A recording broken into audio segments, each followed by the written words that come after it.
Well, before the break, we saw the latest batch of Most Wanted here on Delmarva. Now, we want criminals like these off the streets, yes. But what about taking the proper steps to protect yourself from becoming a victim? That is where learning key self-defense principles comes in. So today, Delmarva Life's Melody Hopkins gives us a lesson in protection, preparation, and awareness.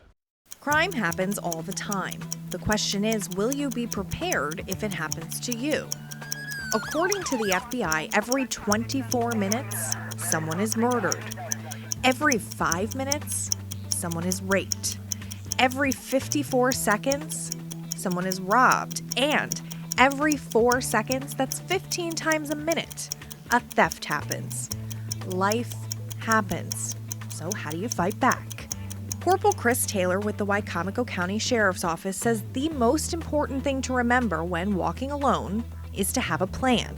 Wake up to your surroundings. Be awake in your area. Don't walk looking in your cell phone, playing with Facebook or communicating. Be aware of your surroundings, but know that before you step out of the door to go home. Have your purse strap over your shoulder, not hanging in your hand. Whatever you're carrying, make sure it's secure, that you can at least have your hands are free. You don't have to be holding and struggling and thinking about it. Although crime can happen anywhere, Corporal Taylor says most incidents occur in a parking lot. Here are a few scenarios. You're walking to your car from the store, you're leaving the gym, or maybe you're getting out of work late. What can you do to help protect yourself? But if you're just walking to your car, auto start. It's an awesome thing. It starts your car, it turns your lights on. You're talking seconds to get in your car and leave. Another way to be proactive is back your car into your spot. Corporal Taylor says that way you'll be sure to quickly escape. And don't think it's only women who need to be ready. I think anyone should be careful. It's really about where you are and what circumstance and why you're there. It's more about, are you the right victim? Are you the person that they can get what they need easily enough without being caught? So what about the attacker? Who should we be looking out for? You're not going to find this is the attacker. They're going to be formed out of desperation. Most of the time I would say it comes from a drug nexus, that they need their next fix. They have gotten to a desperate stage where they think, okay, I can steal your purse or steal your wallet or your money or something out of your car quick and easy, and then sell it or get the money to straighten it so they can get their next drug. It doesn't matter the size of the person. You have to have the mental determination that you're not going to be a victim, but you have to practice your moves. You have to practice what you're going to do, already have it planned that this is what I'm going to attack. Many women choose to arm themselves with pepper spray. Corporal Taylor recommends to have it on your key ring and ready to go at a moment's notice. Pepper spray is a very safe defense. You want to look at the percentage of it, what you're commonly going to buy is a 2%. You look at how much the cayenne pepper that's in it, that's the active ingredient that's actually going to affect somebody. It's good to have. But keep in mind, pepper spray does have an expiration date, so make sure yours is still potent.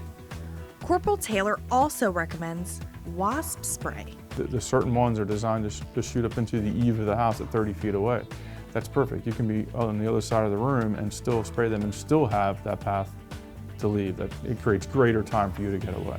Keeping all of these principles in mind, Corporal Taylor says to remember one thing. Your goal is to get away. That's your number one goal, is to survive, to get away from this attack. After it, if you can remember, to provide good detail. But your first goal is to get away because you're priceless, not your items. Now, something else that Corporal Taylor says, when you're walking, remember, don't cut corners. Be sure to take a corner nice and wide so that you can see if somebody is hiding on the other side of that wall. Now, tomorrow, Melody is actually going to step outside with Corporal Taylor to put some of these principles to practice, and it's interesting. He says you don't even need to get violent or physical. There are other ways to fight off an attacker. But the message we learned today is to always keep your eyes open. Yes. Know your surroundings. Well, speaking of eyes, if you've ever had an eye injury, you know it's painful.